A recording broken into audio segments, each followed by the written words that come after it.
வணக்கம். ராஜ் நியூஸின் புகார் பெட்டி நிகழ்ச்சிக்கு உங்களை வரவேற்பதில் மிக்க மகிழ்ச்சி.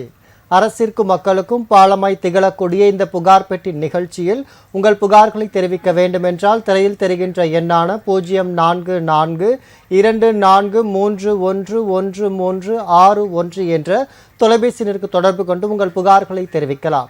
தொடர்பு கொள்ள இயலவில்லை என்றால் உங்கள் புகார்களை கடிதம் மூலமாகவும் அனுப்பலாம். அனுப்ப வேண்டிய முகவரி புகார் பெட்டி, ராஜ் தொலைக்காட்சி, நம்பர் 32, போயஸ் 2வது தெரு, தேனாம்பேட்டை, சென்னை 6,18,000 என்ற முகவரிக்கு உங்கள் கடிதங்களை அனுப்பலாம். நிகழ்ச்சியின் தொடக்கமாக வந்திருக்கும் சிறப்பு விருந்தினர்களை வரவேற்றிருவோம். சமூகம் சார்ந்த பிரச்சனைக்கு தீர்வு காண வந்திருக்கும் சமூக ஆர்வலர் திரு அழகர் செந்தில் சார் அவர்களை வரவேற்றிருவோம். வணக்கம் சார். வணக்கம். சட்டம் சார்ந்த பிரச்சனைக்கு தீர்வு காண வந்திருக்கும் சட்ட ஆலோசகர் திரு RS தமிழ்வந்தன் அவர்களை வரவேற்றிருவோம். வணக்கம் சார். வணக்கம் சார். இன்றைக்கி பார்த்தீங்கன்னா நிறைய விபத்துகள் அதிகமாக இருக்குது. ஏன்னா சாலை விரிவாக்கங்கிற பேரில் நிறைய பள்ளம் தோன்றாங்க. அந்த பள்ளங்களை சரியாக பராமரிக்கிறதும் இல்லை. அந்த பக்கம் நிறைய வாகனங்களும் போகும். ஆனால் அந்த கம்பிகள் எல்லாமே நீட்டிகிட்டே இருக்கும். இது மூலம் நிறைய விபத்துகள் ஏற்பட்டிருக்கு, நிறைய போராட்டங்கள் நடந்துகிட்ருக்கு.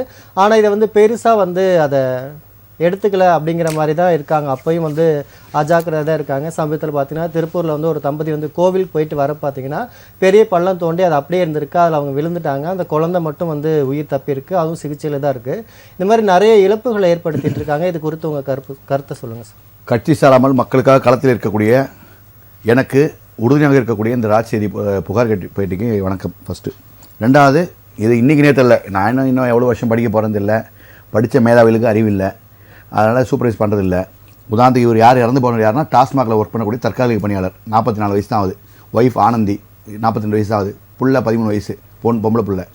இப்போ 2 பேரும் போயிட்டாங்க. அந்த பொண்ணோட வாழ்க்கை என்ன, அதில் என்ன பியூட்டினா, அதில் என்னன்னா பியூட்டின் இல்லை, அது ஒஸ்ட்டு. பியூட்டின்னு சொல்கிறத விட என்ன ஏன் பியூட்டின்னு சொல்கிறேன்னா, அந்தளவுக்கு நீ அழகு அப்படின்னு நம்ம கிண்டலாக பண்ணுவோம். அப்பா அழகுடா நீ அப்படின்னு. அந்த மாதிரி ஒரு கிண்டல் பண்ணுற அழகு யாருன்னா, தாராபுரம் காங்கேயம் சாலையில் குள்ளாய்பாளையம் அடுத்த மாந்தோப்பு பகுதியில் சாலை விரிவாக்க பணி நடக்குது. பேப்பர்லேயே போட்டிருக்காங்க. 15 அடி அந்த இடத்துல ஒரு பாலம் கட்டுறாங்க. 15 அடி குழி நோண்டிருக்காங்க. அந்த குழியை சுற்றி ஒரு சிறிய பாதுகாப்பு வளையம் கூட இல்லை. நான் என்ன சொல்கிறேன், அந்த ஒப்பந்தக்காரர் இதில் என்ன கூத்துனா, அந்த ஒப்பந்தக்காரரை கூப்பிட்டு விசாரணை பண்ணுறாங்களாம்.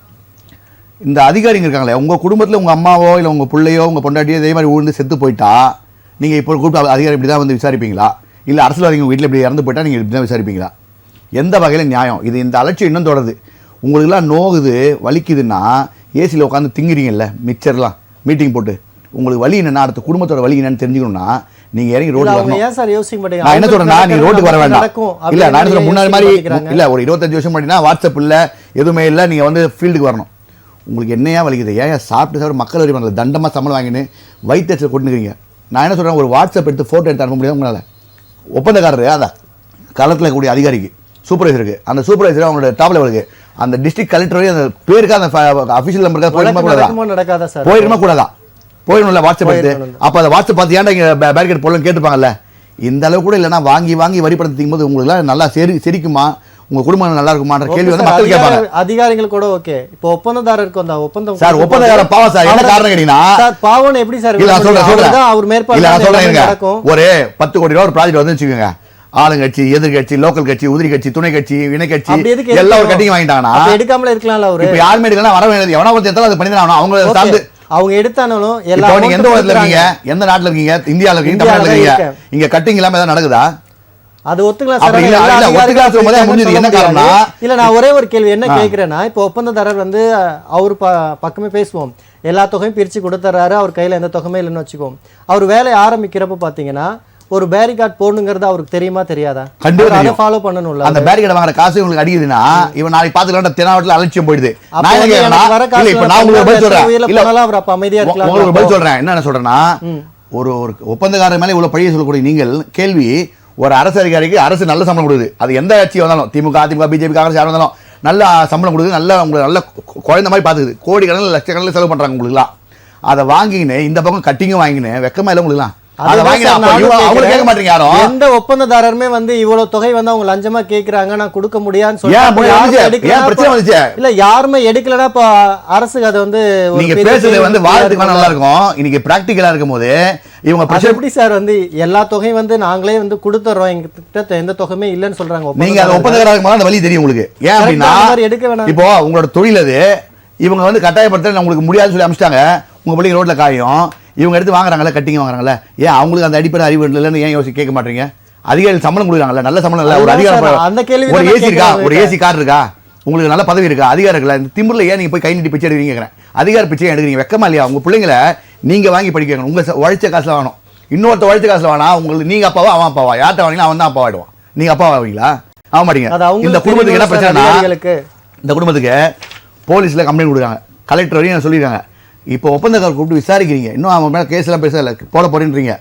நான் என்ன கேட்குறேன், அந்த அதிகாரியோட சூப்பர்வைசர் ஒருத்தர் வந்து பண்ணணும்ல, அவர் மேலே வழக்கு போட்டுக்கணும், அந்த ஊர் மக்கள் பிரதிநிதி மேலே வழக்கு போட்டுக்கணும். ஏன்னா மக்கள் பிரதிநிதி அதுக்கு உண்டுபட்டவர் தானே. எல்லாத்துலேயும் எனக்கு 2% 1% கட்டிங் கேட்குறவங்க எல்லாம் அதில் எங்கே போனீங்க? ஏன்டா வந்து ஒரு ரவுண்டு நைட் வந்து பார்க்குறது, ஏன்னா நீங்கள் போல கேட்கல, அவன் ஏன் கேட்கல? அப்போ அந்த மக்கள் பிரதிநிதி போட்டுக்கணும், சட்டமன்ற உறுப்பினர் போட்டுக்கணும், அந்த துறை அமைச்சரை போட்டுக்கணும், எல்லார் மேலேயும் வழக்கு போட்டுக்கணும். போட்டுறீங்களா? இல்லை. போட்டுட்டு கவர்மெண்ட் வந்து பணத்தை கொடுக்கூடாது, ஏன்னா இது கவர்மெண்ட்டோட தப்பு கிடையாது. அந்த தனிப்பட்ட மனிதர்கள், கவர்மெண்ட் பிரதிநிதியாக வந்தவர்கள், கவர்மெண்ட் சர்வெண்டாக வந்தவங்க கட்டி வாங்கின இந்த அலட்சியப்படுறதுனால அந்த கான்ட்ராக்டர் வந்து கான்ட்ராக்டர், அதிகாரி என்ற சதிகாரி, அரசியல்வாதி என்ற அரசியல்வாதி, இவங்களாம் தலா 10 லட்சம் கையில இருந்து கொடுக்கணும். ஒவ்வொரு இடத்துல கொடுத்தா அப்புறம் வலிக்கும். இது தொடர்ந்து கேள்வி கேட்கிறேன் சார். இந்த மாதிரி நிறைய குற்றச்சாட்டுகள்லாம் வச்சிருக்காரு சார் RS தமிழ்வந்தன் சார். இப்போ வந்து அதிகாரிகள் எல்லாருமே தான் இந்த அமௌண்ட் கொடுக்கணும், எல்லாரும் சொல்லக்கூடாது, வாங்குற கரெக்ட் அதிகாரி வாங்குறவங்க எல்லாரும் சொன்னா தப்பாயிடும். இல்ல அந்த ஒப்பந்தத்துல ஈடுபட்டவங்க, அதை வாங்கினவங்க, அவங்க தான் வந்து இந்த தொகையை கொடுக்கணும். அந்த விபத்துல உயிரிழந்தவங்களுக்கு இது சாத்தியங்களா வழக்கு மூலியமா? இல்லது அவங்க ஆக்சிடென்ட் கேஸ் தான் கிளைம் பண்ண முடியும். யதார்த்தம் இல்ல வாதாடி அந்த மாதிரி ஏதாவது ஒரு இதுக்கு ஒரு ரெவல்யூஷன் வரும்போது வரலாம். யதார்த்தம் அதுதான். அதிகபட்சம் நீங்கள் வந்து நம்ம டோல் சாலை இருக்கிறது கன்சூமர் கோர்ட்டில் வேணால் ட்ரை பண்ணி பார்க்கலாம். சரிங்க. இல்லை அதிகபட்சம் நேஷனல் ஹைவேஸ் ஒரு ரெஸ்பாண்டாக போட்டு ரெட்டு ஒன்று போடலாம் ஹைகோர்ட்டில், இந்த மாதிரிலாம் இருக்குன்னு. ஆனால் இது நம்ம நாட்டில் எல்லா இடத்துலையும் இருக்குது. இல்லை, இப்போ சார் சொன்ன குற்றச்சாட்டு என்னன்னா, அந்த ஒப்பந்ததாரர் மட்டும் இல்லாமல் அவர்கள் மூலிமா யார் யாரெல்லாம் வந்து லஞ்சம் வாங்கினாங்களோ அவங்க எல்லாம் இந்த தொகை கொடுக்குற மாதிரி ஒரு தீர்ப்பு வருங்களா? அது நீதிமன்றம் கண்டிப்பாக வர முடியுங்களா? ஒரு காலத்தில் வரும் கண்டிப்பாக. வழக்கு முன்வைக்க முடியுங்களா ஒரு வழக்கறிஞரா? சொல்லுங்க. சிரமம் அதெல்லாம் நிறைய இருக்கு. லாட் இல்லையா சிரமம், ஆனால் வாய்ப்பு இருக்குல்ல. இப்போ இல்லைனா நம்ம போக வரக்கூடிய காலங்களில் அதெல்லாம் சிரமம். அது இவ்வளோ ஒரு காம்ப்ளிகேட்டடாக கேள்வி கேட்டால் எப்படி? அது என்னுடைய பதில் சொல்கிறேன் நான். வழக்குகள் பார்த்துருப்பீங்க. யதார்த்தம் இல்லை, நம்ம சட்டத்தில் அது மாதிரி வழி இல்லை. ரகுவரன் சொன்ன மாதிரி அந்த தெரியும். நம்ம வந்து அன்னியன் படத்தில் சொல்கிற மாதிரி ரோடு போட்டதுலேருந்து ஒயின் ஷாப் பிளாக்ல திறந்ததுலேருந்து எல்லாரையும் கண்டிக்கிறதுக்கு வழி கிடையாதுல்ல. என்ன அஃபென்ஸ், ஒரு அஃபென்ஸ் தான் கமிட் ஆகுது. ஒரு அஃபென்ஸுக்கு ஒரு தண்டனை தான் நம்ம கொடுக்க முடியும், 2-3 தண்டனை கொடுக்க முடியாது. 2-3 பேர் அவங்களுக்கு விபத்தாயிடுது. விபத்தான பிறகு அதுக்கு கிளைம் இருக்கும், ஆக்சிடென்ட் கிளைம் தான் அவங்க பண்ண முடியும். நடந்தது பெரிய சோகம், நான் ஒரு பெரிய இழப்பு தானே. அந்த குழந்தை எப்படி வாழ்க்கையில் வந்து முன்னேற முடியும்? ஆமாம், அது பெரிய குடும்பம். விடிய கத்திரி இடத்துக்கு பாருங்க உள்ள வெளில பல்ல மரத்துட்டு வெளில கேட்கல. ஏன்னா அது விடிய காலம் போல போயிருக்காங்களா? இல்லை, இது ஆக்சிடென்ட் தான், ஆக்சிடென்ட் கிளைம் பண்ணலாம். இது இன்சிடென்ட் நடக்க போது தெரிஞ்சு அவங்க விட்டுட்டு போயிருக்காங்க. அது இன்சிடென்ட்டை கொண்டு வந்து நீதிபதி வந்தாலும் வச்சு செய்வாங்க அதை. அதனால ஸோ அப்படி தான் பண்ண முடியும். ஒரு ஃப்ளைட்டு கிராஷ் ஆகிடுது, என்ன பண்ணுறது சொல்லுங்கள்? யாரை ஃப்ளைட்டுங்கிறது ஓகே சார், யாரை கூட சொல்லுவீங்க?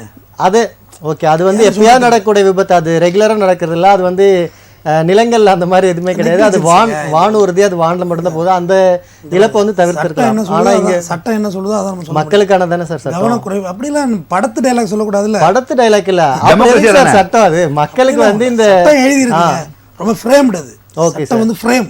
ஓகே, நீங்க அப்படி இப்படி பார்க்க தான் முடியுங்கிறீங்களா? அதுல மாத்தி எல்லாம் எடுக்க முடியாது. நீங்க மாத்தி எடுக்க வேணாம் சார், அந்த வழக்குக்கான தீர்ப்பு அவங்க கொடுக்கலாம்ல. எனக்கு என்ன சந்தோஷம்னா, அண்ணன் தமிழ் அண்ணன் மாதிரி இருக்கவங்க எல்லாம் ஒத்துக்கிட்டாங்க, இந்த சமுதாயத்துல இந்த மாதிரி இருக்குது, அதை மாற்ற முடியலன்ற ஒரு வழியை வந்து அவர் உணர்ந்திருக்காரு. அழைப்பாளர் வந்திருக்காங்க. வணக்கம், ராஜ் நியூஸின் புகார் பெட்டி நிகழ்ச்சி. உங்க பெயர் சொல்லுங்க. டி கேசவி. எந்த மாவட்டங்கம்மா? திருப்பத்தூர் மாவட்டம் சார். என்ன புகாருங்கம்மா? கேசவ முதலியார் மருமகள்னு எழுதிக்கோங்க சார். சார் என்னன்னாக்கா, எனக்கு 35 வருஷமா கல்யாணம் பண்ணிட்டு இங்கே இருக்கலாம் அங்கே இருக்கலான்ட்டு எங்க வீட்டுக்காரருக்கு இன்னைக்கு குடிக்க வச்சுட்டு என்னை அடிச்சுட்டாங்க சார். எங்க வீட்டுக்காரர் அடிக்கல, பக்கத்து வீட்டுக்காரன். எங்க மாமனாரும் எங்க மாமியாரும் இறந்துட்டாங்க. என் பூர்வீக சொத்தெல்லாம் வித்து இதுன்றதுக்கு எங்க வீட்டுக்காரரை கையால யூஸ் பண்ணிட்டு இதுன்றாங்க. முன்சிப் அம்மாவுக்கு எவ்வளவு லெட்டர் கொடுத்தேன், உங்கள் தொகுதியில் முதலமைச்சர் திட்டத்திலயும் லெட்டர் கொடுத்தேன் சார். பலமுறை கம்ப்ளைண்ட் கொடுத்தோம். அவங்க கூட 100க்கு நல்ல ரெடியா பண்றாங்க. 100 சார். சார் அம்மா, நான் பேசுறது கேக்குதுங்களா? அம்மா ஒரு நிமிஷம் பொறுமையா உங்களுடைய புகார் என்னங்கறத சுருக்கமா சொல்லுங்க. உங்களுக்கு என்ன தீர்வு வேணும் சார்? எனக்கு வந்து உங்க லைன் வந்து அப்புறமா கூட மீட் பண்ணி எனக்கு கேளுங்க சார். என் சொத்தெல்லாம் வந்து எனக்கு நான் இன்னும் அனுபவிச்சதே இல்லை. என் சொத்தெல்லாம் மத்தவங்க அனுபவிக்கிறாங்க.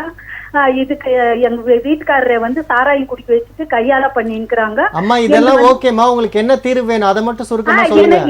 என்னுடைய சொத்து என்ன அடிச்சவனே வந்து ஜெயில போடாம இன்னும் இருக்கிறாங்க. அந்த இப்போ உங்களுடைய சொத்து வந்து உங்களுக்கு திரும்ப வேணுங்களா?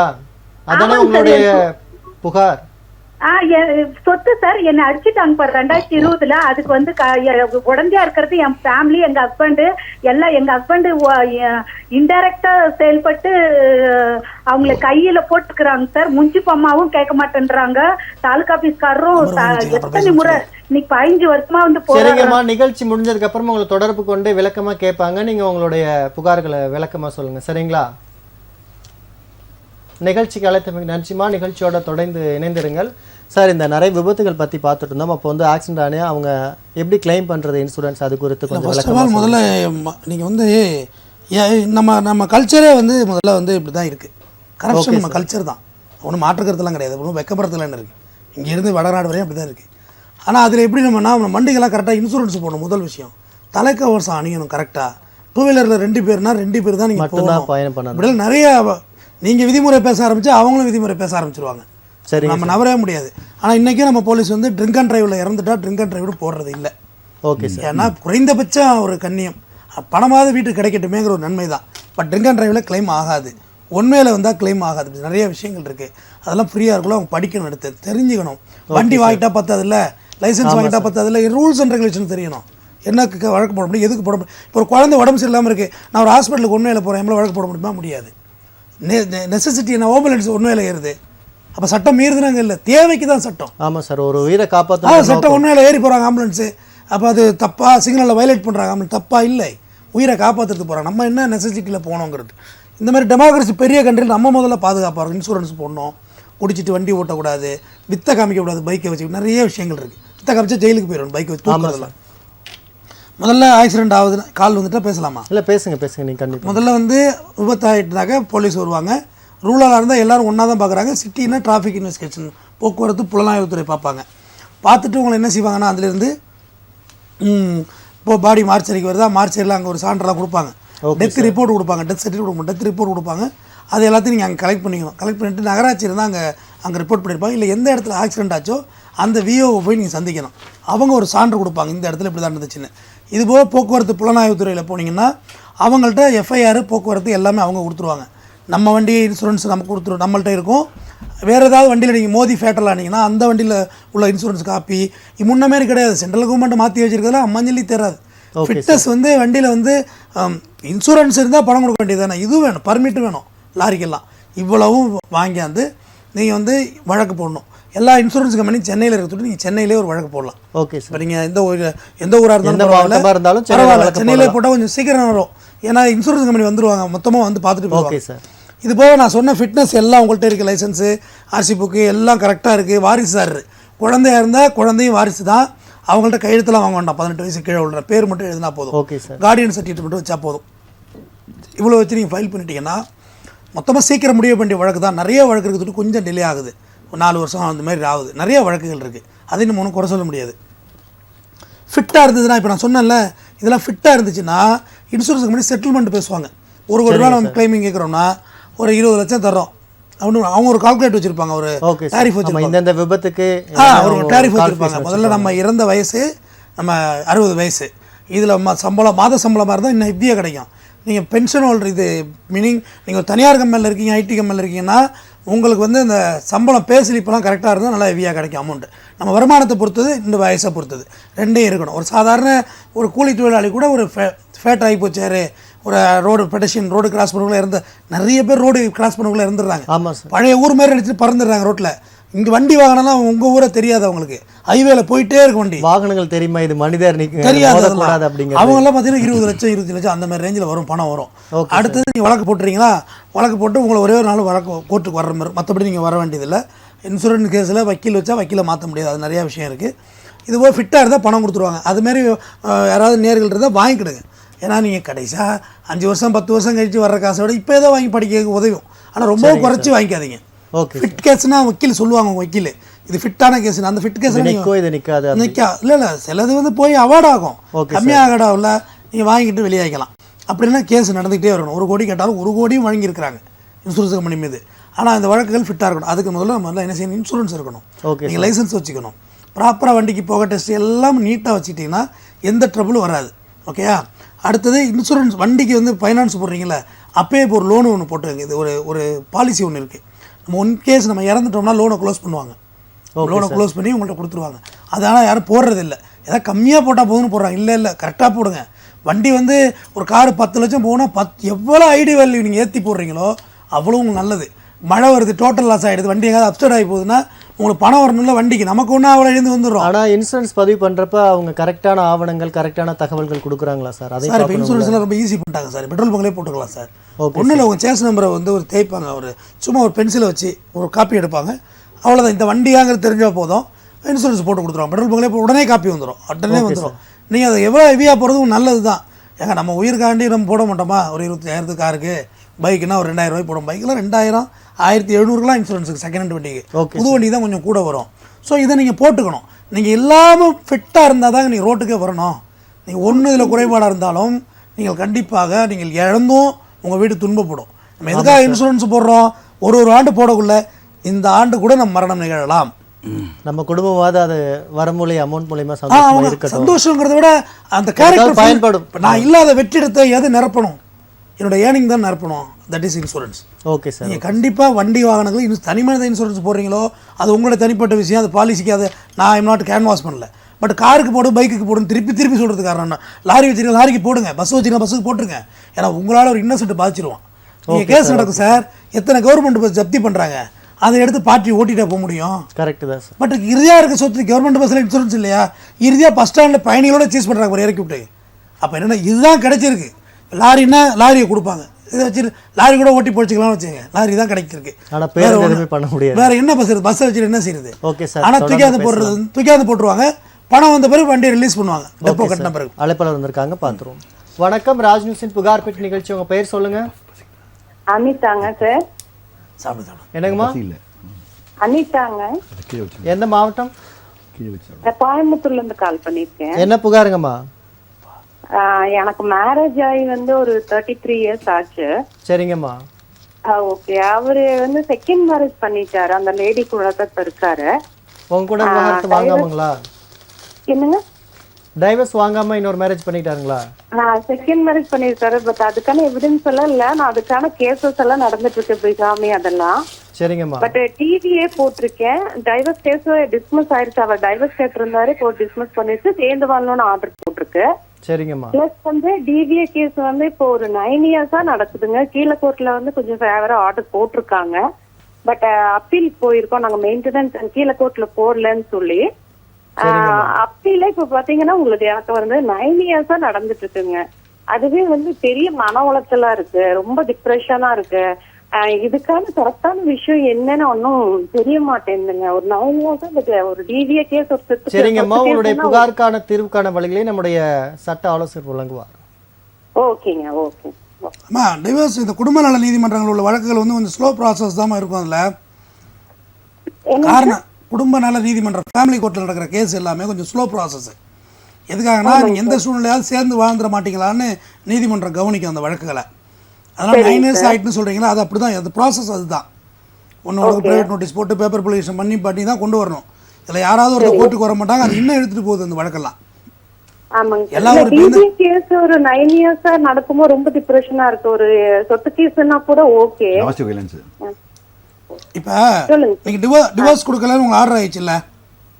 டிவோர்ஸ் டிஸ்மிஸ் ஆயிடுச்சுங்க சார். அவர் கேட்டிருந்தாரு, டிவோர்ஸ் டிஸ்மிஸ் ஆயிடுச்சு, சேர்ந்து வாழணும்னு ஆர்டர் போட்டிருக்காங்க. அந்த ஆர்டரை ஏபி போடுங்க, எக்ஸிக்யூட் பண்ணுங்க அந்த ஆர்டரை. ஓகேங்க சார். ஓகே. அந்த ஆர்டர் படி அவரோட சேர்ந்து வாழணும்னு போடுங்க. சரிங்க சார். பொது வெளியில சொல்லாம இதுல தொடர்ந்து நம்ம டொமஸ்டிக் கேஸை பொறுத்தவரை டைட் பண்ணிக்கிட்டே இருந்தால் தான் வேலையாகும். சரிங்க சார். நம்ம சைடுல இருந்து டைட் பண்ணனுங்களா? ஆமாம். இப்போ நீங்கள் அந்த ஆர்டர் ஏபி போட்டு அதை எக்ஸிக்யூட் பண்ணுங்க. அந்த பெட்டி அந்த ஆர்டரை எக்ஸிக்யூட் பண்ணுங்க. சரிங்க சார். போலீஸ்ல எல்லாம் புகார் கொடுத்தீங்களா ஆரம்பத்தில்? என்ன புகார் கொடுத்துருக்கு சார். சிஎம் செல் வரைக்கும் எழுதியிருக்கோம். பட் நீங்க ஹிந்து தானே? நீங்க கோயம்புத்தூருங்க சார்.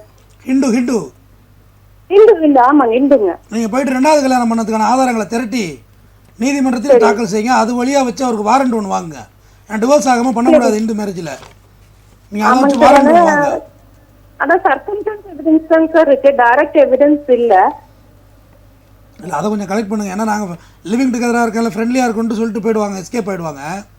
நீங்கள் அந்த எவிடன்ஸ் எல்லாம் கலெக்ட் பண்ணுங்க. கலெக்ட் பண்ணி கோர்ட்டில் தாக்கல் பண்ணுங்க. இந்த மாதிரி இன்னொரு கல்யாணம் பண்ணிட்டாருன்னு, இல்லை இன்னொரு கல்யாணம் பண்ணிட்டாருன்னு சொல்லி ஒரு அப்டேட் ஒன்று தாக்கல் பண்ணுங்க நீதிமன்றத்தில். உறுதிமொழி பத்திரம் தாக்கல் செய்யுங்க. இந்த மாதிரி இன்னொரு கல்யாணம் பண்ணிட்டாரு, நான் விசாரிச்சா தெரியுது அப்படின்னு சொல்லுங்க. அவங்க போலீஸுக்கு ஒரு டைரக்ஷன் கொடுக்கட்டும், அதை வச்சு போலீஸ் மூலியமா நடவடிக்கை எடுங்க. இதுதான் தொடர்ந்து செய்யற வேலை. சரிங்க சார். புகார் எல்லாம் கொடுத்துருக்கு, டைரக்ட் எவிடன்ஸ் இல்லாதனால எங்கேயுமே ஆக்ஷன் எடுக்க மாட்டேன்றாங்க. இல்லை அதான் சொல்றேனே, நீங்க எவிடன்ஸும் வேணும். நீங்க இருந்தாலும் சொல்லுங்க, புகாரை முதல்ல அலிகேஷன் வைங்க. ஓகேம்மா. ஓகேங்க சார், தேங்க்யூ சார். ஓகேங்கம்மா, நிகழ்ச்சி கலந்தமைக்கு நன்றி. தொடர்ந்து நிகழ்ச்சியோட இணைந்திருங்கள். அந்த ஆக்சிடென்ட்ல பப்ளிக் சார்பாக ஒரு விஷயம் சென்னையில் ஃபுல்லாக அநியாயம் நடந்துட்டு இருக்கு. ஒரு விஷயத்த சொல்கிறேன். சரி. அந்த area welfare association, residence association கண்ணை மூடிட்டு தூங்காதீங்க. ஃப்ளாட் மெயினாக ஃப்ளாட்டில் கேட்டை வந்து என்ன பண்ணுவாங்க, இதான் வீடுன்னா இப்படி ஓப்பன் பண்ணி ரோட்டில் வைக்கிறாங்க. கேட் இப்படி தான் ஓப்பனாக இருக்கும். சோம்பேறிங்க, வாழைப்பழ சோம்பேறிங்க. அந்த கேட்டை என்ன இன்னொருத்த வந்து என்னன்னா இவர் திறந்து சாத்திரி இறங்கி போகணுமா, திறந்து வச்சுறானுங்க. போகிறவங்கலாம் போகிறது வரதான் இப்படி ரோட்டில் வரவங்க என்ன பண்ணுவாங்க, இதான் வீடு, இந்த வீடை விட்டு கேட் இங்கே தான் இருக்கணும், இப்படி வச்சுக்கிறானுங்க. இனிமேல் நான் என்ன சொல்கிறேன்னா, கட்டுமான இருக்கிற பில்டர்ஸ் இன்ஜினியர்ஸ் கேட்குறேன், இனிமேல் நீங்கள் ஃப்ளாட் வச்சுக்கிறீங்க வாசல்லாம் கேட்டை இப்படி பண்ணுற மாதிரி திறக்காதீங்க, உள்பக்கம் திறக்க மாதிரி வைங்க, வெளியில் திறக்கவே கூடாது. அப்படி வச்சாதான் திறந்து வச்சுறாங்க. ஃபுல் டே இருக்குது, ஒரு குழந்தை போகுது, இல்லை யாரோ ஒரு பைக்கில் வராங்க, அன்னைக்கு போய் டமால் போய் அடிச்சு மண்டை உடஞ்சிரும். இந்த அடிப்படை அறிவு கூட நம்ம பப்ளிக்ல இல்லைன்னா நம்ம அந்த அதிகாரிகளை மட்டும் திட்டி என்ன பிரயோஜனம்? இது ரொம்ப ஒஸ்ட் ஆகுது. எல்லாம் ஏகப்பட்ட இடத்துல பார்த்துங்க கேட் ஓப்பன் பண்ணி வச்சுறாங்க. மணிப்பாக்கத்தில் கேட்டு வந்து குழந்தை செத்து போச்சு. போரூரில் வந்து ஒரு அடிபட்டுக்குது. நான் இப்போ பட் ரோடில் ஒரு ஆர்ஐட்ட சொல்லியிருக்கேன், டிராஃபிக் இன்ஸ்பெக்டர், ஒரு டவர் இருக்குது, அங்கே வந்து ஹெச்ஆர் சொன்னாங்களாம், இந்த மாதிரி வந்து ஓப்பன் பண்ணி வச்சா வைங்க பார்த்துக்கலான்னாங்களாம். இன்னும் பார்த்துக்கலான்னா புரியல. அப்போ அந்த ஹெச்ஆர் லேடி ஹெச்ஆர் ஒருத்தருக்கு ரிமாண்ட் பண்ணுறதா, 2 தடவை இன்ஸ்பெக்டர் வார்ன் பண்ணிட்டார். டிராஃபிக் இன்ஸ்பெக்டர் தினகரன் நம்ம நண்பர், அவரும் வார்ன் பண்ணிட்டார். வார்ன் பண்ண அப்புறமா திருப்பி திறந்து வைக்கிறாங்க. ஸோ தயவுசெய்து அடுத்த உயிரும் ரோட்டில் போகுதுன்னு நினைக்கிறோம். ஒன்று. ரெண்டாவது பாயிண்ட், இப்போ இந்த விஷயத்தை பொறுத்த வரையும் அவர் மேலே புகார் கொடுத்துருக்காங்க. யார் மேலே? கான்ட்ராக்டர் மேலே. என்ன நடக்கும் கடைசியாக பார்த்தீங்கன்னா, கூப்பிட்டு சமாதானம் பேசி அந்த குழந்தையோட லைஃப் என்ன, அப்பா அம்மாவை இழந்து போச்சு. என்ன இது என்னைக்காவது பர்மனன்ட் சொல்யூஷன் வேணும்? இல்லை, இன்னும் ஒரு மாதம் கை துவச்சி போகிறோம். பேனர் இருக்கக்கூடாதுன்னு சொன்னோம்.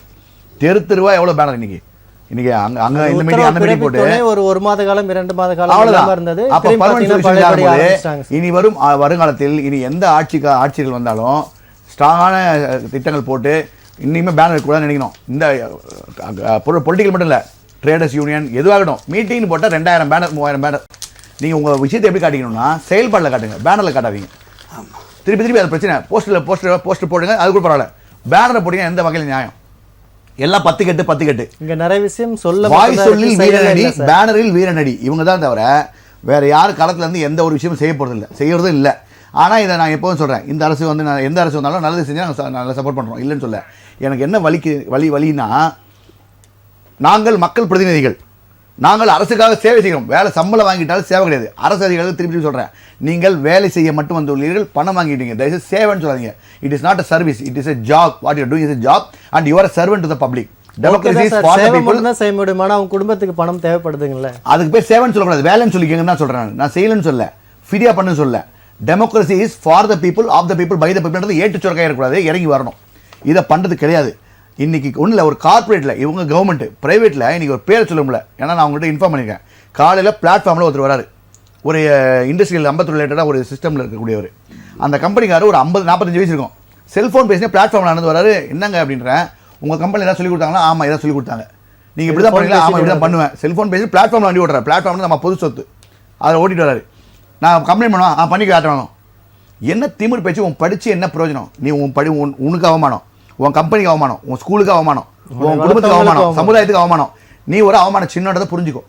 ஓகே சார், தொடர்ந்து பேசலாம். அழைப்பாளர் வந்திருக்காங்க. வணக்கம், ராஜ் நியூஸின் புகார் பெட்டி நிகழ்ச்சி. உங்க பெயர் சொல்லுங்க சார். M Jayalakshmi sir. எந்த மாவட்டங்கம்மா? என்னங்க? எந்த மாவட்டம் நீங்க? கோவை மாவட்டம். என்ன புகாருங்கம்மா? அதாவது நான் வீடு வந்து டேமேஜ் ஆயிட்டு எல்லாரும் என்னை விட்டுட்டு போயிட்டாங்க, கூட பிறந்தவங்க. நான் அன்மேரிடுங்க சார். எனக்கு வயசு 70 ஆகுதுங்க. சரிங்கம்மா. ஆனா வாடகை வாங்கி அவங்களே வச்சுக்கிறாங்க. அது நான் எல்லாரும் கொடுத்தாங்க பிரிச்சு. என் கூட பிறந்தவங்க மொத்தம் நாங்க 7 பேருங்க சார்.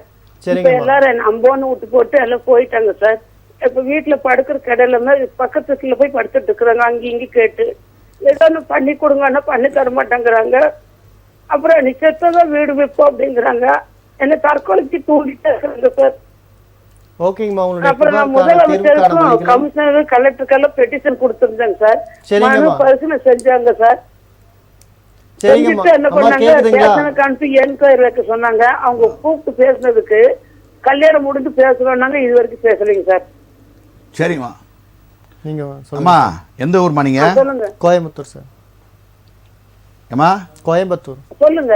எந்த ஊருன்னு கேட்டேன். கோவை மாவட்டம். கோவில் எங்க? எடையர் வீதிங்க சார். ஒப்பனக்காவில இருந்து சரவணஸ்வரத்துக்கு நேர கட்டு வந்து எடையர் வீதிங்க சார். சரி, கமிஷனர்கிட்ட கம்ப்ளைண்ட் கொடுத்தீங்களா நீங்க மத்தியானம் போயிட்டு? ஆமாங்க, கொடுத்தாங்க. 12ல இருந்து 1 வாங்குவாங்க, பப்ளிக் பாப்பாங்க. அவர் என்ன சொன்னாரு, கொடுத்ததுக்கு என்ன சொன்னாங்க? அவங்க வந்து இப்ப அவங்க மறுபடி கமிஷனருக்கும் மனு பரிசீலனை செய்து அவங்களுக்கு எல்லாம் செய்யுங்கன்னு சொல்லி அவங்க சொல்லி இருந்தாங்க. இப்போ நீங்க செத்தாதான் இதெல்லாம் பண்ண முடியும் அப்படின்னு சொன்ன அந்த வார்த்தை சொன்னது யாரு? அது எங்க 2வது பிரதருங்க. 2வது பிரதரா? உங்களுக்கு என்னம்மா வயசு அது? 70 ஆகுது சார். சரி, நீங்க என்ன பண்ணுங்க, மூத்த குடிமகள் நீங்க என்ன பண்ணுங்க, நேரா நீங்க ஆல்ரெடி போட்டிருப்பீங்க அந்த லெட்டர்லாம் விட்டுருங்க. நான் சொல்றதை மட்டும் போடுங்க. என்னன்னா கமிஷனருக்கு போட்டு இந்த மாதிரி வந்து நான் வந்து பெட்டிஷன் இந்த தேதியில் உங்கள்கிட்ட வந்து கொடுத்தேன், எந்தவித நடவடிக்கையும் இல்லை. தமிழக அரசில் தமிழக முதலமைச்சர் வந்து நிறைய விஷயங்கள் மகளிருக்காக செய்கிறாங்க, எங்களை கவனிக்க சொல்கிறாங்க. நான் 70 வயசில் ஒரு பெண்ணாக இருக்கேன், எனக்கு இவ்வளோ தூரம் உங்கள் கதவை தட்டி எங்களுக்கு எந்த நியாயமும் கிடைக்கல. நீங்கள் நடவடிக்கை எடுத்து எங்களுக்கு ஏதாவது செய்வீங்களா செய்ய மாட்டீங்களா என்பதை செய்ய மாட்டேன்றதை கூட நீங்கள் எனக்கு சொல்லிவிடுங்க அப்படின்றத எனக்கு தெரிவிக்குமாறு கேட்டுக்கிறேன்னு சொல்லி ஒரு லெட்டர் எழுதுங்க. அந்த லெட்டர் அப்படியே கமிஷனருக்கு போடும்போது உங்கள் வீட்டு பக்கத்தில் போஸ்ட் ஆஃபீஸில் பதிவு தபால் அப்படின்னு போட்டு அட்டையோட, அவங்க வாங்கின அட்டையோட ரிஜிஸ்டர் போஸ்ட் வித் அக்னாலஜ்மெண்ட்னு சொல்லுவாங்க. அது தமிழ் வந்து பதிவு தபால். இல்லைம்மா, நான் சொல்லிடுறேம்மா, நீங்கள் ஒரு நிமிஷம் நீங்கள் தடுக்காம இருந்தீங்கன்னா நான் சொல்லிடுறேன். நீங்கள் ஏற்கனவே போட்டது வேற, இப்போ நான் சொல்கிற வார்த்தைகளை எழுதி அவர் போட்டு அந்த லெட்டர் கீழே வந்து அந்த மாவட்ட கலெக்டருக்கும் ஒரு காப்பி போட்டு, மனித உரிமை ஆணையம் சென்னையில் இருக்குது அந்த மனித உரிமை அட்ரஸ் வந்து நீங்கள் அந்த நெட்டில் கேட்டீங்கன்னா அவங்களே சொல்லுவாங்க. அவங்களுக்கும் கீழே காப்பி எடுத்து 3 பேருக்கும் காப்பி அனுப்புங்க. அனுப்புனீங்கன்னா ஆட்டோமேட்டிக்காக அவங்க என்ன நினைப்பாங்க, ஏம்மா இந்த ஒரு அம்மா வந்து 70 வயசுல ஒரு அம்மா மன உளைச்சல் அமைச்சிருக்காங்க, நம்ம ஏற்கனவே கொடுத்துருக்காங்க, இதை நடவடிக்கை எடுக்கலையேன்றதை நீங்கள் தனித்தனியாக அமைச்சிருப்பீங்க. கமிஷனருக்கு அனுப்பி கீழே கலெக்டருக்கும் மனித உரிமை ஆணையத்துக்கும் முதல்வரின் முகவரி திட்டம் அது வேற இது வேற, சிறப்பு அதிகாரி முதல்வரின் முகவரி திட்டம் 3த்துக்கும் போடுங்க. மனித உரிமை அட்ரஸ் தெரியாதுங்க எனக்கு. ஒன்றும் இல்லைம்மா, 28 அதாவது கிரீன்வே சாலை சென்னை 28 மனித உரிமை ஆணையம் போட்டு மாநில மனித உரிமை ஆணையம் கிரீன்வே சாலை சென்னை 28 போடாத அங்க வந்து நின்றோம். அது கிரீன்வே சாலை சென்னை 28. ஆமா, உங்களுக்கு ஒருவேளை நெட் நல்லா தெரியும், யாராவது பசங்க இருக்காங்கன்னா ஸ்டேட் ஹியூமன் ரைட்ஸ் கமிஷன் தமிழ்நாட்டின் மாநில மனித உரிமை முகவரின்னு போட்டீங்கன்னா அது வந்துடும். அதை எடுத்தே நீங்க அதை எழுதி நீங்க அதை போடலாம். சரியா? 3 பேருக்கு பதிவு அனுப்புங்க, உங்க வேலை நடக்கும். சரிங்க, ரொம்ப நன்றி. நன்றிம்மா. ஓகேங்கம்மா, நிகழ்ச்சிக்கான தமிழன் அழகர் செந்தில் சார். இப்போ வந்து காவல்துறை தான் வந்து எல்லாத்துக்குமே பாதுகாப்பு அப்படிங்கிறது இருக்குது, ஆனால் இப்போவே அது கேள்விக்குறியாகிற சூழ்நிலையில் தான் இருக்குது. ஏன்னா பார்த்தீங்கன்னா வந்து கணவரோட ஒரு பெண் வந்து இருசக்கர வாகனத்தில் பயணிக்கிறப்போ ஒரு காவலரை வந்து செய்கை செய்யுது, தவறான செய்கை செய்யுது, இதெல்லாம் எந்த விதத்தில் நியாயம்? இது இந்த மாதிரி இந்த சமூகம் எதை நோக்கி போயிட்டுருக்கோம் சார்? இப்போ வெயில் காலம், இன்றைக்கும் ரோட்டில் நிற்கிறாங்க போலீஸ், நிறைய நமக்கு ஹெல்ப் பண்ணுறாங்க, போகிறாங்க வராங்க, இல்லைன்னு சொல்ல. ஆனால் காவல்துறை கலங்க வைக்கிற மாதிரி இருக்கக்கூடிய ஆளுங்களை டெர்மினேட் பண்ணுங்கன்ற உடனே பத்த பண்ணுறாங்க. இவர் சைகை முத்தம் கொடுக்குறாரு, யாரோ ஒருத்த முன்னாடி வண்டியில் போகும்போது இவர் ஃப்ளைங் கேஸ் கொடுக்குறாரு, அவன் இறங்கி வந்து யாராக இருந்தாலும் அடிக்க மாட்டானா? இப்போது இதில் கூத்து என்னென்னா, இந்த போலீஸ் போய் கம்ப்ளைண்ட் கொடுக்குறாங்களாம், அதுக்கு வந்து அவர் அடிச்சதுக்கு அவர் விசாரிப்பாங்களாம். அப்போ ஒரு விஷயம் என்னென்னா, வார்த்தைகள் குற்றம் செய்பவனை விட குற்றம் செய்ய தூண்டுபவனுக்கு பிரச்சனை அதிகம். அப்போ அந்த போலீஸை ஏன் நீங்கள் இன்னும் டெர்மினேட் பண்ணல, ஏன் சஸ்பெண்ட் பண்ணுறீங்க? ஒழுக்க செயற்கேடு தானே. அப்போ அவரை வெளியே அனுப்பிச்சு ஜெயிலில் போட்டு ரிமூவ் ஃப்ரம் சர்வீஸ்னு போடணுமா கூடாதா?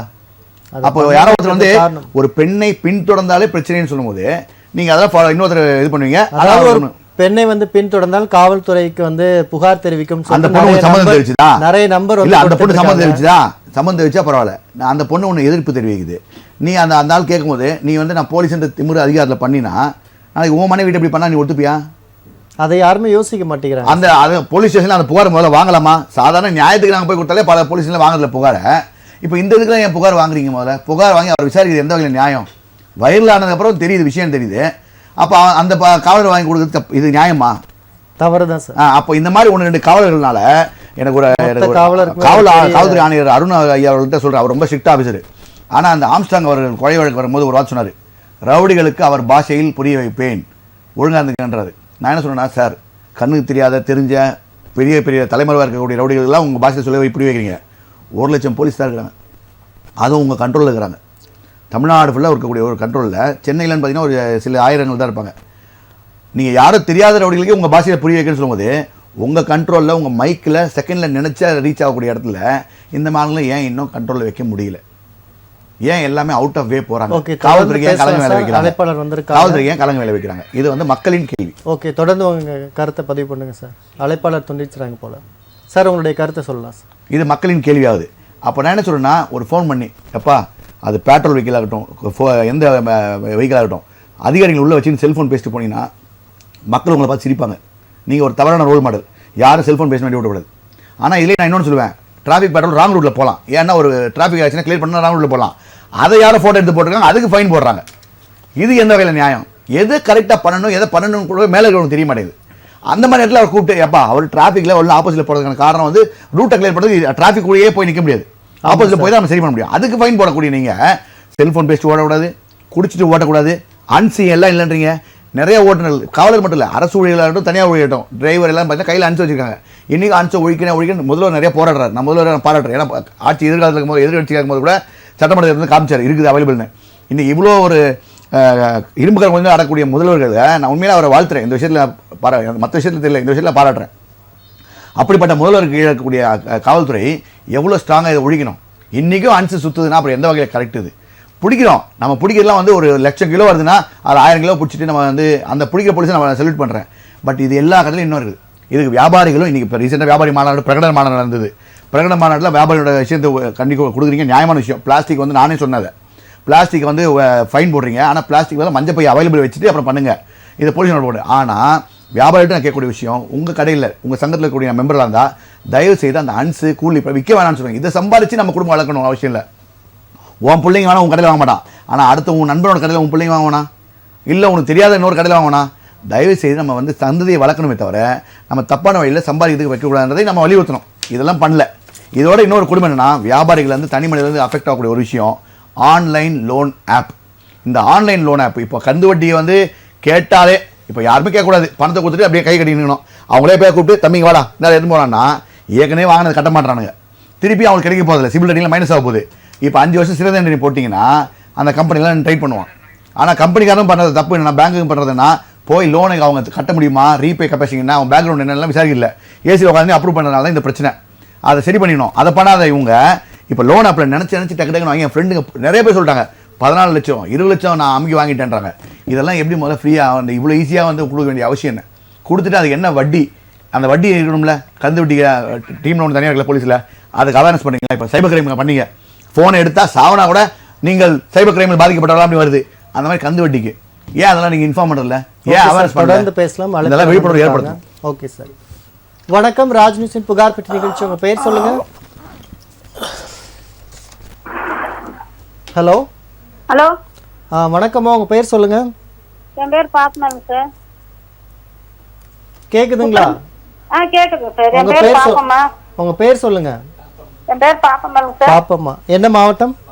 கோவை மாவட்டம் சார். என்ன புகாருங்கம்மா? சார், இந்த உக்கடம் பகுதியில் மேம்பாலம் கட்டுறதுக்கு எங்களுக்கு வீடுகளெல்லாம் இடிச்சிட்டு எங்களுக்கு தற்காலிக செட்டு போட்டு புல்லுக்காட்டில் கொண்டு போய் கொடுத்தாங்க. சரிங்கம்மா. நாங்கள் அங்கே தான் இருக்கிறோம், குடி இருக்கிறோம். சரிங்கம்மா. நானும் எங்கள் அக்கா 2 பேர் தான் இருக்கேன். எங்கள் அக்கா சரியா காது கேட்காது. சரிங்கம்மா. இந்த பக்கத்து செட்டுக்கு இருக்காங்கல்ல, சொல்லுங்கம்மா. அவங்க என்ன பண்ணிட்டாங்க, சொந்தக்காரங்களுக்கு வீடுகளை வந்து வாடகைக்கு கொடுத்துட்டு அவங்க போய் அவசியம் வீட்டில் போய் வாடகைக்கு வீடு திரும்பிக்கிறாங்க. சரிங்கம்மா. இப்ப இந்த பக்கத்து செட்ல இருக்கிறவங்க வந்து குழந்தைகளை பாத்ரூம் போய் பழி விடுறது, இந்த சாப்பாடுகளை வந்து அந்த புளியில கொட்டுறது, அப்ப அடைஞ்சிட்டுதுன்னா மேல வருது. அதை நம்ம கேட்டோம்னா சண்டைக்கு வந்து தகாத வார்த்தைகளை வாயில வந்து சின்னஞ்சிருச்சுக்கெல்லாம் அவ்வளவு கெட்ட வார்த்தை பேசுங்க சார் எங்களையா. நானும் எங்க அக்கா 2 பேர் தான் இருக்கிறோம். இது குறித்து வேற எங்க புகார் கொடுத்திருக்கீங்களா? B1 ஸ்டேஷன்ல கொடுத்துருக்கேன் சார். அங்க என்ன நடவடிக்கை எடுத்தாங்க? அவங்க வந்து ஒண்ணுமே பேசலைங்க. நானும் அந்த கம்ப்ளைண்ட் கொடுத்துட்டு 3ஆம் மாசம் 3ஆம் தேதி கொடுத்தது. சரிங்கம்மா. அதை பத்தி இன்னும் கூப்பிட்டு விசாரிக்கல. சரிங்கம்மா. உங்களுடைய புகாருக்கான தீர்வுக்கான வழிகளை நம்ம சட்ட ஆலோசகர் வழங்குவார். சரிங்க சார். அம்மா, உங்க போலீஸ் நடவடிக்கை எடுக்கலன்னா ஹையர் அஃபிஷியல் எஸ்பி உங்களை பார்க்கணுமா? அப்படி இல்லைன்னா நீங்கள் பக்கத்தில் உங்களுக்கு ஜேஎம் கோர்ட் இருக்கும், ஜுடிஷியல் மேஜிஸ்ட்ரேட் கோர்ட்டு. சரிங்க. ஒரு வக்கீல போய் நல்ல வக்கீலா நீங்களே பாருங்க. சரியா? சார் நம்ம ஷெட்ல இருக்கிறோங்க சார், அவங்க காலி பண்ணா போதுங்க சார். அவங்களைய ஷெட்டுக்காரங்களை கூப்பிட்டு வான் பண்ணி காலி பண்ணி விட்டா போதுங்க சார். நமக்கு பெரிய தொந்தரவு சார். அதாம்மா போலீஸ் நடவடிக்கை எடுக்கலன்னா நம்ம கோர்ட்டுக்கு தாம போய் அவன ஒரு வழியில் வக்கீல பார்த்து ஏன் சார் போலீஸ் நடவடிக்கை இல்லைங்க சார். நான் வந்து போலீஸ்க்கு இது பண்ணலன்னா கோர்ட்டுக்கெல்லாம் போயிட்டு முடியாது. நான் தற்காலிக ஷெட்ல இருக்கேங்க சார். எனக்கு சொந்த இடமும் கிடையாது. இருக்க வரைக்கும் நிம்மதியா இருக்கணும் இல்லைங்க சார். யார் யாரையோ கொண்டு வந்து உட்கார வச்சுட்டு அவங்க அசிங்கம் பண்ணிட்டு இருக்கிறாங்க. நீங்க எஸ்பியை போய் பாருங்கம்மா, மாவட்ட கண்காணிப்பாளரை போய் பாருங்க. பாக்கலாங்க. அவங்க சம்மந்தப்பட்டவங்களோட பேர் சொல்ற கூப்பிட்டு கொஞ்சம் வான் பண்ணி விடலாம இல்லைங்க சார். அதாம்மா போய் பாருங்க, எஸ்பியை பாருங்க. ஏஐ கிட்ட எல்லாம் சொல்லி இருக்கிறேன். ஹலோ அம்மா, நீங்கள் வந்து எஸ்பி அவங்கள போய் பாருங்கள், உங்களுக்கான தீர்வுக்கான வழிகளை அவங்க சொல்லுவாங்க. சரிங்களா? நிகழ்ச்சிக்கு அழைத்தமைக்கு நன்றி. தொடர்ந்து நிகழ்ச்சியோட இணைந்திருங்கள். சார் வந்து இப்போ நிறைய விஷயங்கள் பார்த்துட்டு வரோம். இப்போ ஒரு கடிதம் இருக்குது, அது குறித்து என்ன விளக்கம் சொல்லிடுங்க. எங்கன்னா சேகர்னு விழுப்புரத்துலேருந்து அனுப்பியிருக்காரு. நான் மேற்கண்ட விலாசத்தில் வசித்து வருகிறேன். மேலும் பிறவிலை வந்து ஊனமாக இருக்கார். அவர் வாய் பேச முடியாது, காது கை கால் எதுவுமே வந்து அவருக்கு இழந்து விட்டது அப்படி சொல்லியிருக்காரு. சிறு வயதிலே என் தாய் தகப்பனை இழந்துட்டேன். அக்காவோட உதவியில் தான் நான் வந்து வளர்ந்துட்டு வந்தேன். அவங்களும் உடல்நல குறைவால் இறந்துட்டாங்க. அவர் எங்கே ஒர்க் பண்ணுறாருன்னு பார்த்தீங்கன்னா திருக்கோவிலூரில் உள்ள குடோனில் துப்புரவு பணியாளராக ஒர்க் பண்ணிகிட்ருக்காரு. பணி நிரந்தரமும் பண்ணலை அவர் சொல்லியிருக்காரு. 40 ஆண்டுகளாக அங்கே வேலை செஞ்சுட்டு வரேன். பணி நிரந்தரம் செய்யவில்லை. யாரும் எனக்கு ஹெல்ப் பண்ணுறதுக்கு ஆள் இல்லை. எனக்கு ஏதாவது ஹெல்ப் பண்ண முடியுமா அப்படிங்கிற மாதிரி கேட்டிருக்காரு சார். ஏன்னா அவர் வேலைக்கு சேர்க்குள்ளே டெம்பரரி ஸ்டாஃபுக்கு சம்பளம் சேலரி போட்டிருப்பாங்க. ஸோ இவர் இப்போ எந்த ப்ரேயர் என்ன கேட்குறாரு, ட்ரான்ஸ்ஃபர் கேட்கல, பர்மனெண்ட் கேட்குறாரு. அது மொத்தமாக அந்த பேட்சாக எடுத்திருப்பாங்க நெறியாளர். Okay okay. அதை அவர் வேலை செய்யக்குள்ள டேர்ம்ஸ் அண்ட் கண்டிஷன்ஸில் அது இருந்திருக்கும்.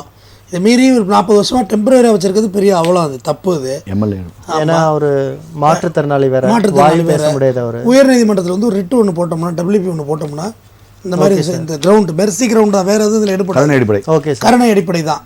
ஏன்னா நீங்கள் இது அக்செப்டன்ஸ் பண்ணிட்டு தான் இந்த வேலைக்கு நம்ம அட்மிட் ஆகிறோம், சேர்ந்துக்கிறோம். ஸோ மெர்சி கிரவுண்டில் கேட்கலாம் இந்த மாதிரி சுச்சுவேஷன் இருக்குன்னு. கண்டிப்பாக நீதிமன்றம் மெர்சி கிரவுண்டில் நிறைய நல்ல வழக்கு. நிகழ்ச்சி முடிந்ததுக்கப்புறம் அவருக்கு ஏதாவது ஆலோசனை வழங்க முடிந்தால் உங்களுக்கு சார்பாக வழங்க.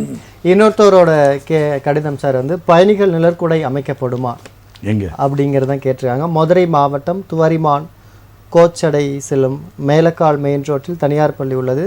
பள்ளி குடிநீர் தொட்டி அருகில் அமைந்துள்ளது. பள்ளி மாணவ மாணவிகள் குழந்தைகளும் அதிகமாக படிக்கின்றனர். அலுவலகத்திற்கும் தொழிற்சாலைகளுக்கும் வேலைக்கு செல்பவரும் அதிகமானோர் வேலைக்கு வருகின்றனர். அந்த பகுதியில் வந்து நிழற்குடை வேணும். வெயில் காலங்களையும் மழை காலங்களும் ரொம்ப சிரமமாக இருக்குது. நீங்கள் ஒன்று பண்ணலாம். இது வந்து சின்ன சின்ன விஷயங்கள்னால இந்த லெட்டரை இப்போ நீங்கள் ராஜ்விக்கு எழுதுன மாதிரி இந்த லெட்டரை வந்து ஒன்று எம்எல்ஏக்கு எழுதுங்க, காப்பி 2 வந்து கலெக்டருக்கு போடுங்க. கண்டிப்பாக இது ஒரு பெரிய விஷயம், கண்டிப்பாக அந்த எம்எல்ஏ பண்ணி கொடுத்துருவாங்க. ஏன்னா இதெல்லாம் வந்து நிறைய இடத்துல பண்ணுறாங்க. ஸோ அப்படி பண்ணும்போது ஒரு நிழற்குடை தானே. அப்படி இல்லைன்னா கூட ஒரு அங்கே இருக்கக்கூடிய ஒரு பிஸ்னஸ் மேனை கேட்டால் கூட அவங்க உடனே போட்டு அவங்களோட ஆடை போட்டு பண்ணிவிடுவாங்க. ஓகே, ஸோ இது ஈஸி தான், அதெல்லாம் ஒன்றும் யாரும் அப்ஜெக்ட் பண்ண போகிறதில்ல. ஓகே சார், அழைப்பர் வந்திருக்காங்க, பார்த்து தொடர்ந்து பேசுவோம் சார். வணக்கம், ராஜ்மிஷன் புகார் பெட்டி நிகழ்ச்சி. உங்கள் பேர் சொல்லுங்கள். கோவிந்தராஜ். எந்த மாவட்டம்? விருதுநகர் மாவட்டம் மாந்தோப்பு கிராமம். என்ன புகாருங்கய்யா? எனக்கு சொந்தமான ஒரு இடம் இங்க மாந்தோப்பு கிராமத்துல இருந்தது. நான் வெளியூர் போய் இருந்ததுனால ஒரு 10 வருஷமா வரி கட்டாம விட்டேன். சரிங்க ஐயா. இப்ப வந்து அந்த இடத்த வந்து வரி போட சொன்னா உங்க இடம் நத்தம் பெறம்போக்குல போயிடுச்சு அப்படின்னு ஒரு வரி போட மாட்டேங்கிறாங்க பஞ்சாயத்துல. அது என்ன பண்ணலாம், எப்படி அதுக்கு நடவடிக்கை எடுக்கலாம், அதுக்கு பத்தி கேட்கணும். ஓகேங்க ஐயா, உங்களுடைய புகாருக்கான தீர்வுக்கான வழியில் நம்முடைய சட்ட ஆலோசகர் வழங்குவார். அவர் வரி போட 10 வருஷமா நிலம் வந்து வரி கட்டாம இருந்திருக்காரு. அதனால அந்த நிலத்தை வந்து நத்தம்பூர்வா கேட்டாங்க. வரி போடல, இப்போ போட பண்றாங்க. நத்தம்பூர்வா கேட்டாங்க. வரி போட மாட்டேங்கிறாங்க. இப்ப நத்தம்புறம்போக்கு அரசுக்கு சொந்தமான இடம் கிடையாது ஐயா. நத்தங்கிறது வந்து அரசு தேவைப்பட்டாதான் அரசு எடுத்துக்கணும். வெளியூர்ல இருந்துட்டோம். ஒரு 10 வருஷமா நாங்க வரி போடாம விட்டுட்டோம். இப்ப நாங்க மீண்டும் வரி போடுறோம் அப்படின்னு போனா 3 மாசமா அலையிறேன், வரி போட்டு தர மாட்டேங்கிறாங்க. கலெக்டர் பாத்தீங்களா? கலெக்டருக்கு பஞ்சாயத்து தலைவர் இப்படி வரி போடணும்னு சொல்லி ஒரு மனு கொடுத்துருக்கேன். கலெக்டருக்கு ஒரு மனு கொடுங்க. டிஆர்ஓ பாருங்க, டெக்ஸ்டி ரெவன்யூ ஆஃபீஸரு, தாசில்தார், விஓஓ, இந்த சேனல்ல போங்க. உள்ளாட்சி நிர்வாகம் பார்த்தா உள்ளாட்சி நிர்வாகத்தில் செயலாளர் இருப்பாரு, அவர் மூலியமா போங்க. ஏன்னா இப்ப பஞ்சாயத்து போர்டு பிரசிடென்ட்லாம் கிடையாது எங்கேயும். இப்ப முடிஞ்சது, பீரியட் முடிஞ்சது. ஆமா, நீங்க அதனால இந்த சேனல்ல போங்க. நிலம் உங்கள்ட்ட, நிலம் வந்து உங்க பொசிஷன்ல தானே இருக்கு. நிலம் காலியா தான் கிடக்கு. இல்ல உங்களோட அனுபவத்துல தான் இருக்குன்னு கேட்டேன்.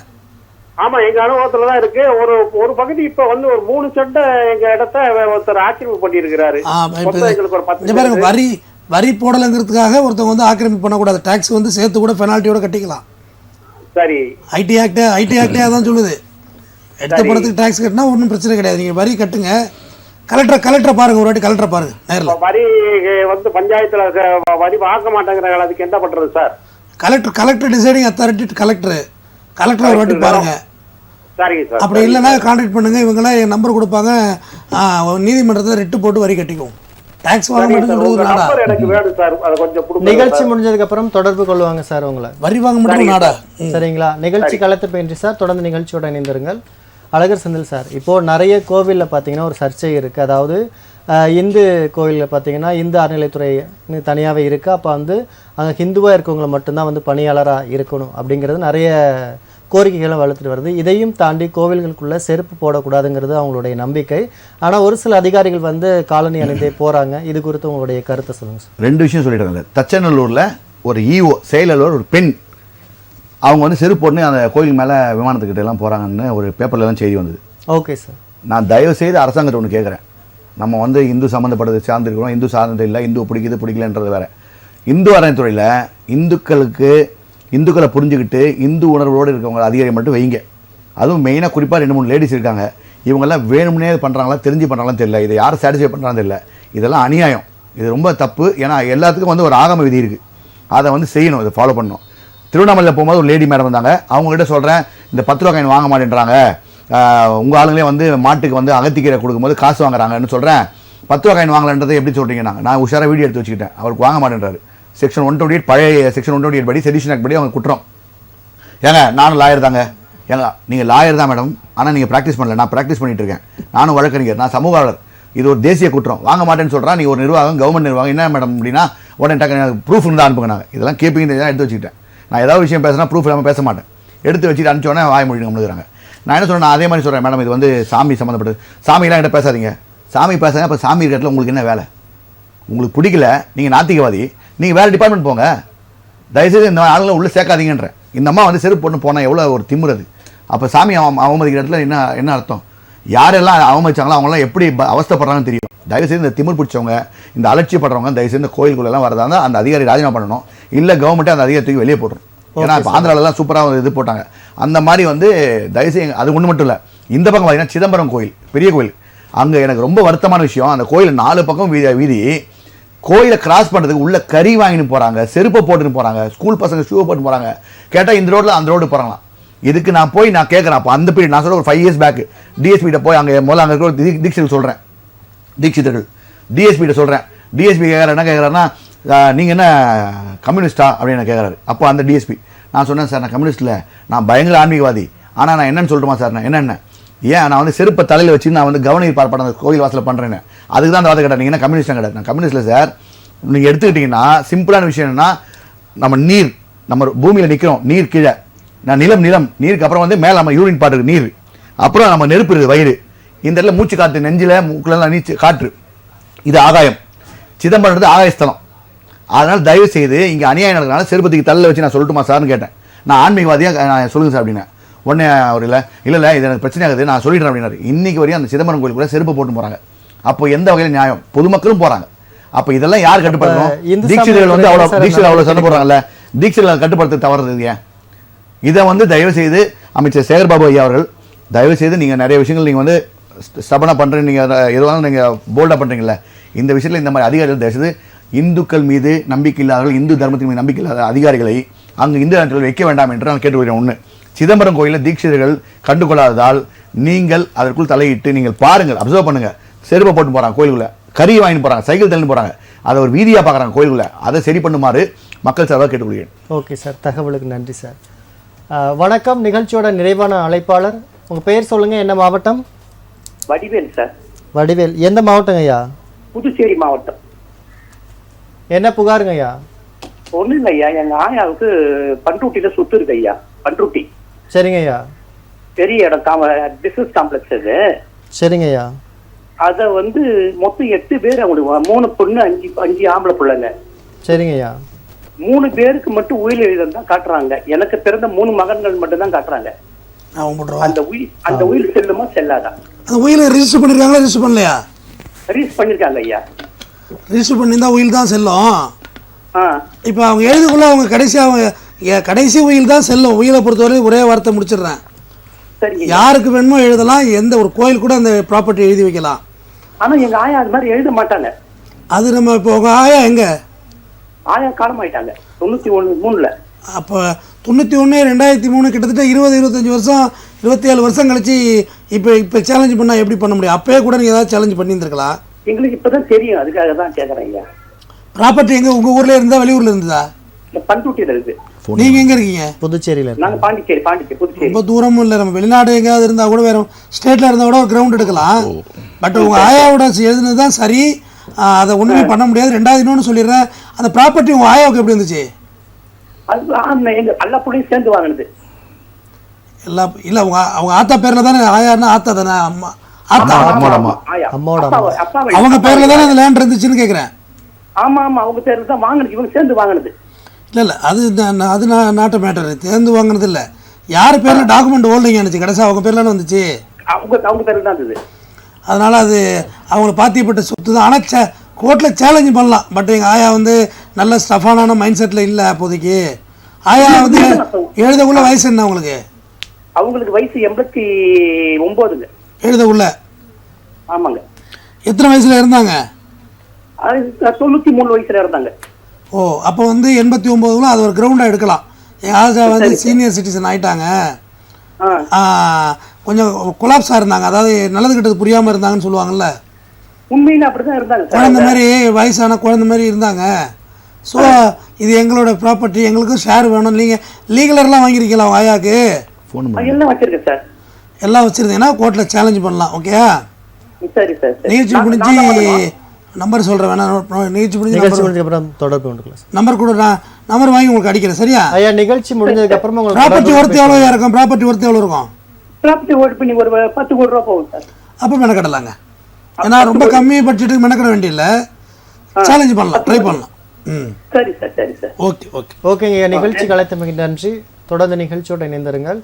நம்ம நிகழ்ச்சியோட நிறைவு பகுதிக்கு வந்துட்டோம்.